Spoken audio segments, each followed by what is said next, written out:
I want to thank straight people for giving birth to me. Without straight people, none of us would be here. Rabbi Manis Friedman, hello. Thank God it's Tuesday. I hope you had a wonderful holiday of Shavuot. Baruch Hashem, thank God it was wonderful. 3 Thank days. uh, Too short, as always, all our holidays, even though they seem to be long, they just go by very, very quickly. And of course, the entire time we've been saying that the whole purpose of the world is to create this world, a dwelling place for God. This was the whole idea of why God gave us the Torah, explained to us what he needs from us, how we should be conducting ourselves. And we're all very excited about creating such a place for God. And then we come out of this phenomenal holiday of Shavuot when we receive the 10 Commandments, the morality of the world. I turn on my phone, and I don't think not only God doesn't want to be here, I'm not too sure I want to be here. Oh, Rabbi Friedman, so much is happening, and more and more. It's been 2 years since we've been talking about that the good and the evil are separating, and the evil is revealing itself, and boy, is it revealing itself. So basically today I would like to speak with you and get your wonderful, positive Torah perspective on how we should be living these days, thinking these days, understanding what is happening to the world these days, because a lot is happening. There used to be a big debate. It seemed like a legitimate debate, a valid. The question that was debated was, do you need religion or do you need God to be moral? Can't you be moral without it? And in some places, they're still debating this. But anyone who looks at the world today has the answer, the conclusive, convincing answer. See, here's the basic problem. Can't I be moral without God telling me? Of course you can. But you will be making up and inventing and defining what morality is. So you will think you're being moral. That's the whole problem. The problem is not people who intend to be bad. Those are the fringe lunatics. The really dangerous people are the ones who think they're doing good, but good of their own invention. That's what we're seeing today. I decide that my lying is good, that my killing is good.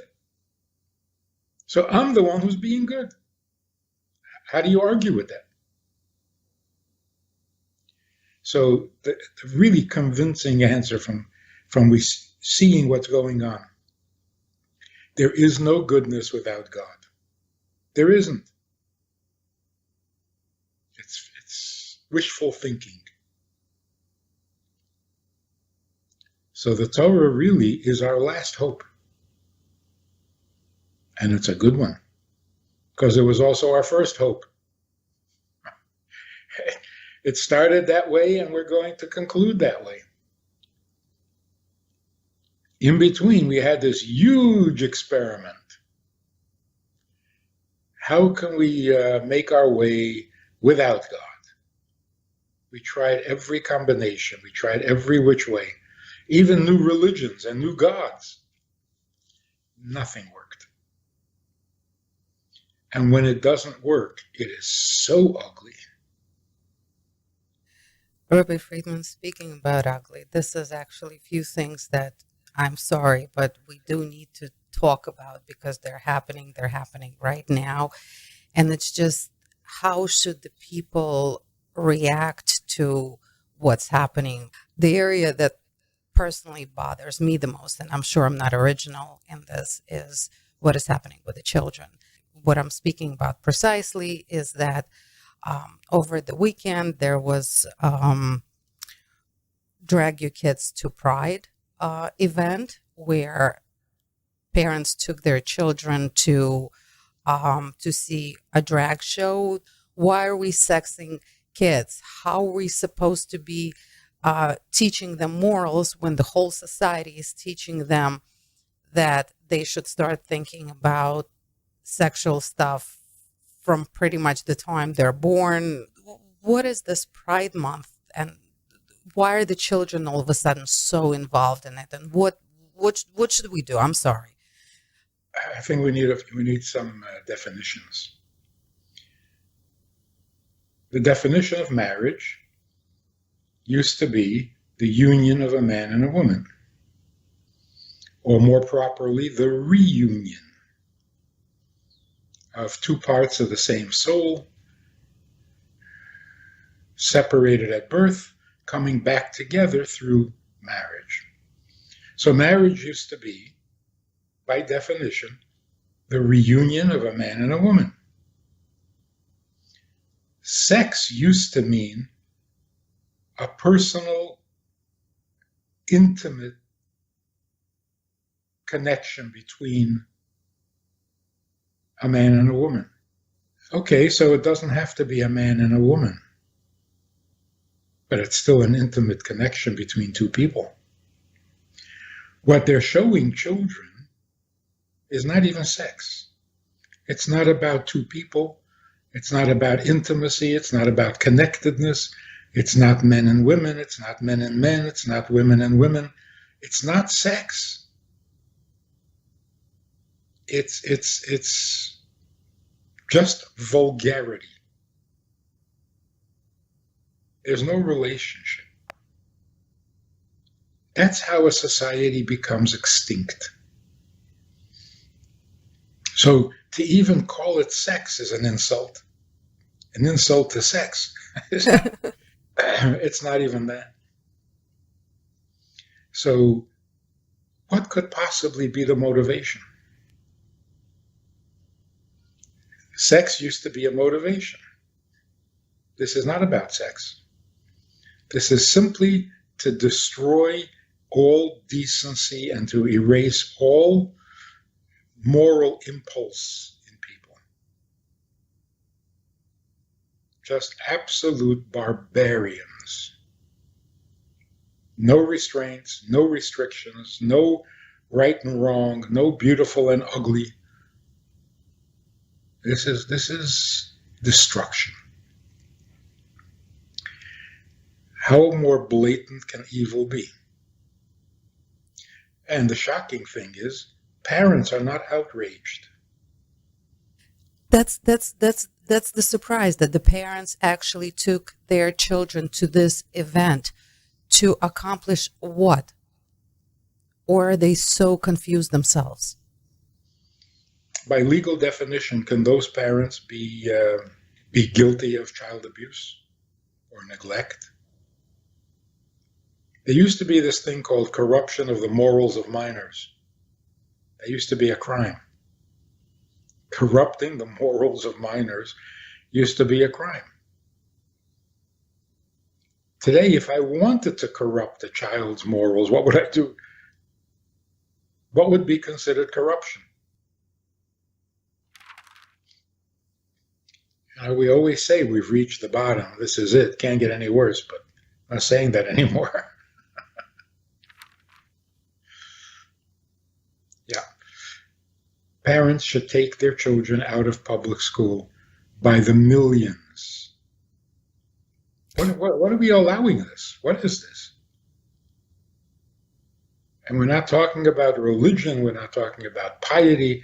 We're not talking about spirituality. We're talking about basic sanity. Parents gotta react. There's nobody else going to protect your kids. God warned us of this. The prophets all warned us of this. And King David in Tehillim says, you will sacrifice your children to demons and spill their blood for no reason. It seemed like an exaggeration. Who would do that? We're doing it. Sacrificing our children for the sake of what? It's such a contradiction, because I don't know if we've ever had more attentive parents in history. You don't let your kid walk down the street without a helmet, without a mask. What are they called? Helicopter mothers? Right? We're so careful, we're so protective, we're so much involved in the child's life. But if he wants to have an operation to massacre himself, yeah, with the helmet and the EpiPen and the diet, God forbid he should eat something not so absolutely healthy, or breathe air that isn't. But when it comes to the real issues, nothing, no protection. Rabbi Friedman, but the narrative there for the parents is save your children because they'll commit suicide if you don't let them be what they want to be, what they feel like being. And unfortunately, children are being groomed to be certain things. I don't think we ever had such a situation where people needed to choose their gender. And actually, that brings me to the next question is, why are men trying so hard these days to be women? This is another hypocrisy, contradiction. The public school teachers were never allowed to voice their values or their beliefs or their religion. What happened to that? They're still not allowed to say anything religious, but they can tell their children, their students, their values and their beliefs and their morals, and preach to the kids. They've become preachers. What happened? But they're still not allowed to mention God. It's very, very interesting. When men get verblunget and totally confused, they'll opt to become women. When women are frustrated with their own gender, they just become suicidal. Mostly.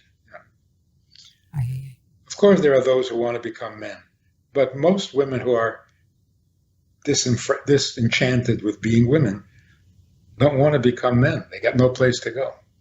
So it's a real compliment to women. When men don't want to be men, they'll become women. If a woman doesn't want to be a woman, becoming a man is not such a pleasant option. And so they're left with no option. So anyway, this is pure insanity. That's all it is. Even discussing it, even talking about, trying to make it sound like it's scientific, it's natural, it's in a very cold-blooded manner. Go ahead. Go right ahead. It won't last very long. You'll be gone very soon. So what are we worried about? Rabbi Friedman, it would be great if it would be only the crazies, but it's also the confused. And the confusion is unfortunately sky high. And in circles of people that I know that come from good, moral families in today's society, their daughters had some sort of psychological problems, went to a psychiatrist, explained that they have hard time finding a mate, and the psychiatrist said, well, why don't you try a woman?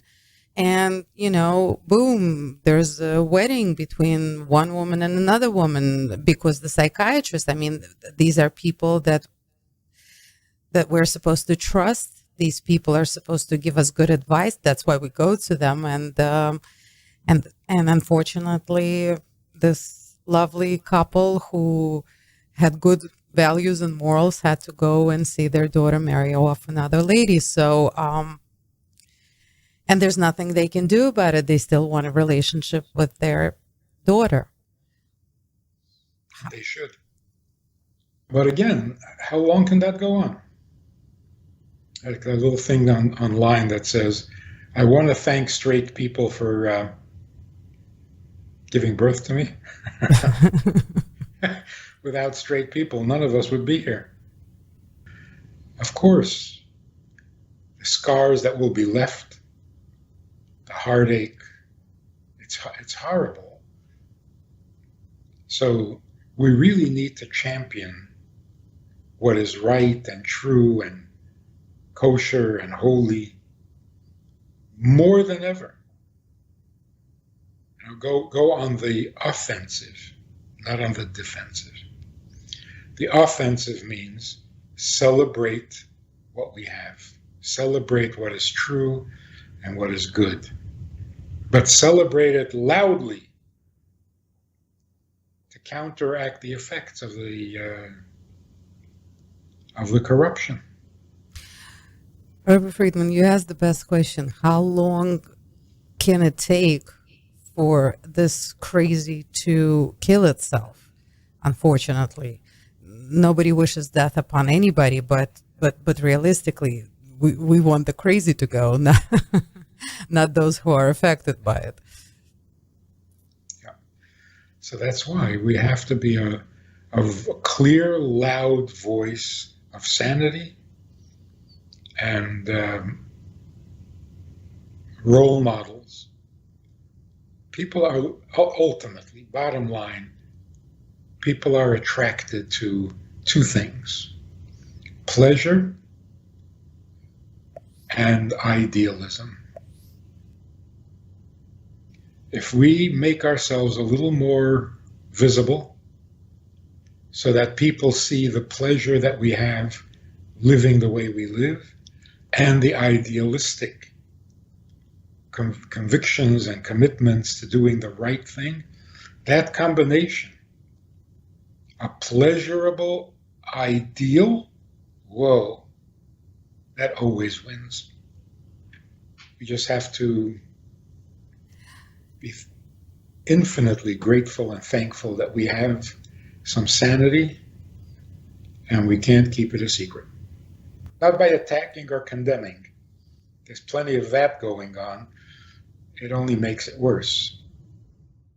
Speaking of good news, there's a wonderful retreat coming up, the National Jewish Retreat, run by the JLI, Jewish Learning Institute. It's going to be August 9th through the 14th in the Miami area, in a 5-star hotel, best speakers, best lectures, best classes, best accommodations, and best food. So if you have those 5 days free, or any one of those 5 days free, think about joining us. It's going to be great for body and soul. And there's actually a discount if you put my initials in there, RMF. There's a little discount for those who are already committed, already studying, already interested. Google it, look it up, Jewish Retreat, JLI. And hopefully we'll see you there. If you enjoyed this conversation or this topic, and you're looking for more information, or you want to hear it again from another angle, there is a way to do that. And that is in this book. It's all there. Order it from Amazon. You can read it, reread it, and share it. I want to invite you to join us as VIPs, partners in our work, and join us also for a personal chat with other members of the VIP club. We talk about many things. There's an opportunity to ask, to respond, to make a comment, to meet the other supporters. And together we can really make a difference in Jewish life and in life in general. So join us. It's goodtoknow.org. log in, call, make contact, and join us with the VIPs.